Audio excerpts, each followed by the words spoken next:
Nigerians across the globe, we welcome you to our program, The Big Issue.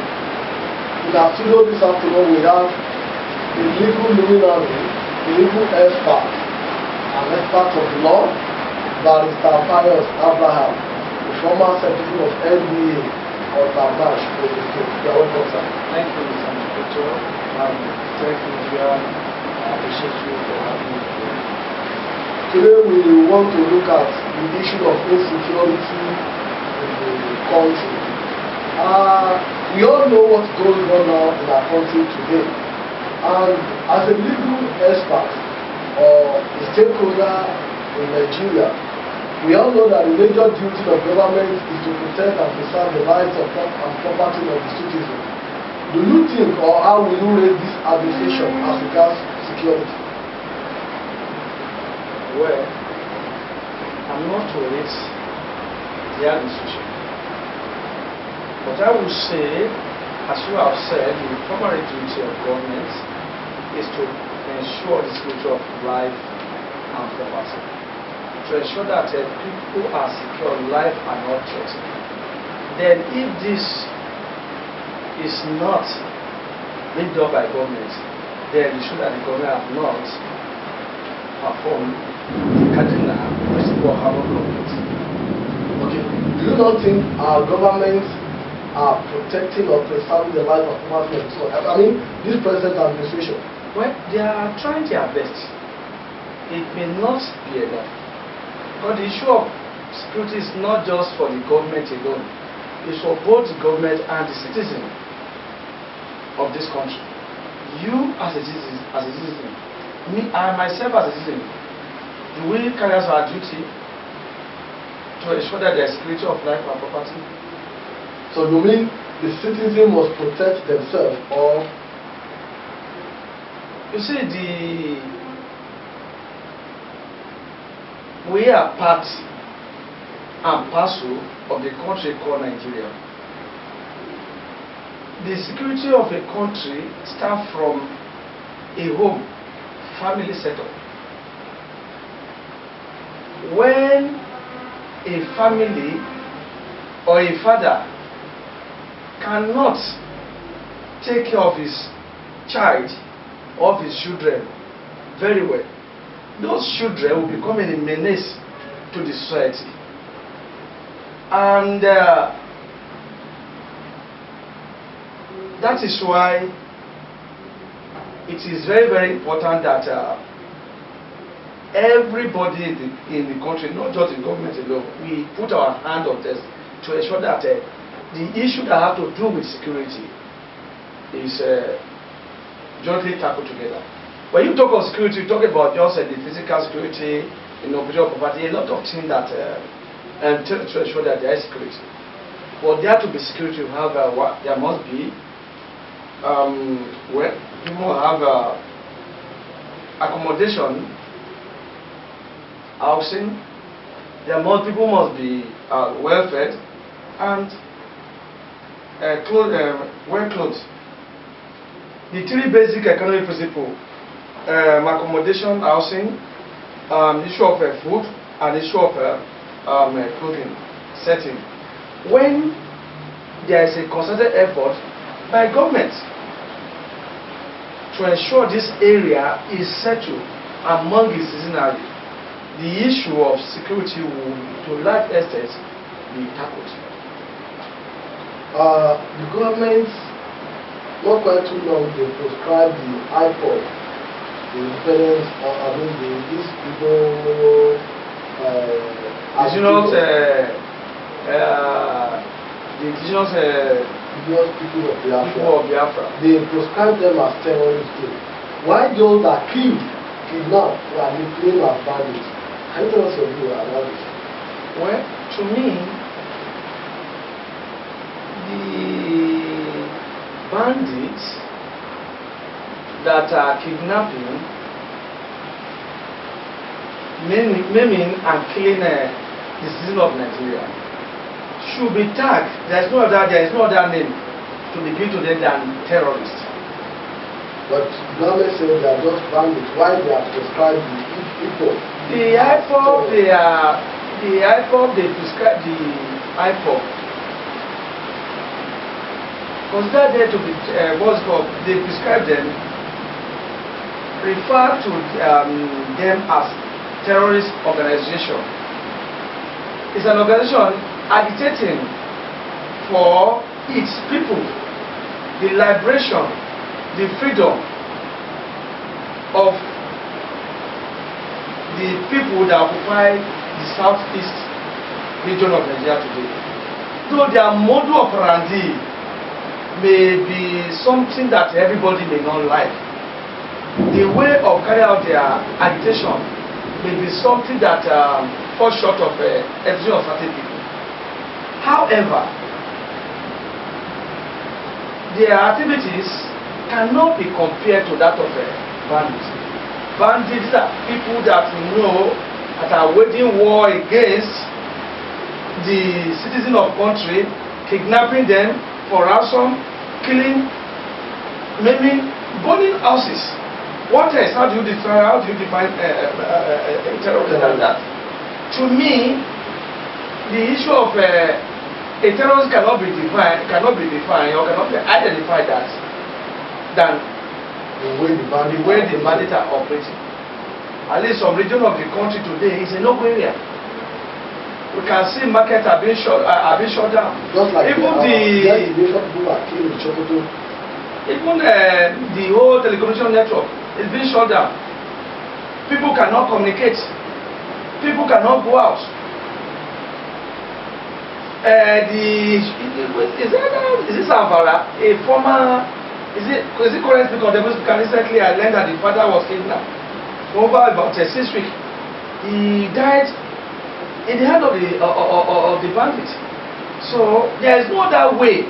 We don't have to pamper them. We have to call them the terrorists. The government must do the needful by ensuring that the right thing is done, so that at least this menace can be adequately tackled.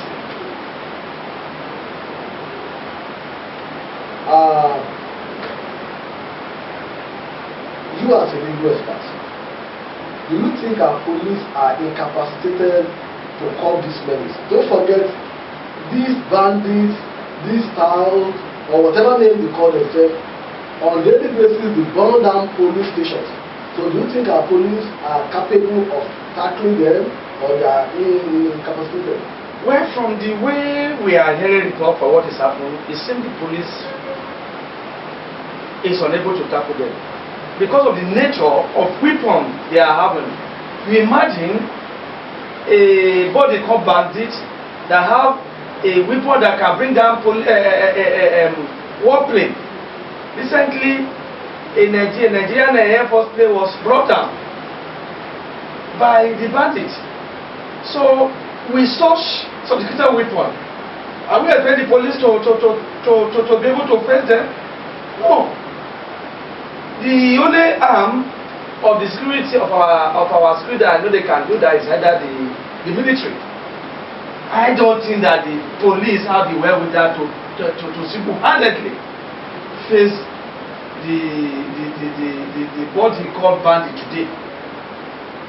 So, invariably now, our police, their major duty, which is to protect life and property of citizens, but now they are incapacitated to protect the life because of, just like you have said, because of the weapons of these bandits. Yes, if the government want to really tackle this menace, the government knows when to bring in the military because of the nature of the weapons that are in possession of these bandits. The military, they are to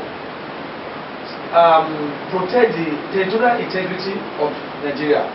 Our territorial integrity is being invaded by these bandits. So without overemphasizing the need for military to be brought in, there is need for all the arms of the security apparatus to synergize and ensure that this menace is brought to this place. Now, so stakeholders like you also have been calling for the creation of community policing. Are you also in support of that? And do you think that will solve this issue of insecurity? To a large extent, community policing will assist to solve the insecurity we are experiencing. Because Nigeria is very large. You imagine the Inspector General of Police controlling the whole police network in Nigeria. What is happening where we are? We are in Ottawa State. Before the information get to the IG, before IG will give order to the Assistant Inspector General of Police, Zone 2 Lagos. Before the AIG give order to the commissioner to area commander, the area commander to the division. The chain of command is too long. We need a system wherein as soon as insecurity, the security of a community is breached, immediately the people that are needed to secure the life of others can move in and carry out their function and their duties. Not just community. Because the governors of each state have been saying that they don't have power over the state commissioner of police of their state. So that's why they are agitating that the creation of community police should be. Not just community police, it is right for us to have what we call state police. The governor are just chief security officer because whatever order given by the governor, he must to the commissioner of police. The police must refer to the IG, the Inspector General of Police, before he can carry out as. It is when the Inspector General of Police give a go ahead before the government, the commissioner can carry out the order of the commissioner. In certain 2 days, 3 days. And issue of security, 2 minutes is very important. 1 hour is very important. The government need to have control to some extent of the security apparatus of its states. But don't you think that creation of that community policing, some state government might be using it against their opponents in opposition? This current system we are operating, is it not being abused? Whether at federal level, the federal government not abusing the state, the police. Let's try it. You don't have to just be speculate that when it's allowed, the governor will abuse it. But let it be. It's a creation of law. When the law establishes it has a function how the operation should be carried out. When it goes against that operation, people will challenge the activity of the police or the governor in the court. Security can be called in Nigeria. Yes. With the rate at which is high now, with the high rate now. If the stakeholders are ready today to curb insecurity, I believe it should become. How do you think it should become? There was a time that the Niger Delta region was engulfed with a lot of violent insecurity. But today, to some extent, the Niger Delta region is peaceful. Was ready to do the needful. They know how to meet people, and at the end of the day, they are able to meet stakeholders within that region. And everybody, a lot of discussion, a lot of concern efforts, the security situation of that place was able to go to the level it is today. The same thing, when they are ready to work on that region, they know how to go around, how to meet people. And that is why we talk about this issue of state security or community policing. Because you know who is perpetuating these evils. So they know how to go around to ensure that these people are arrested. Even when they are not arrested, at least the people can talk to them.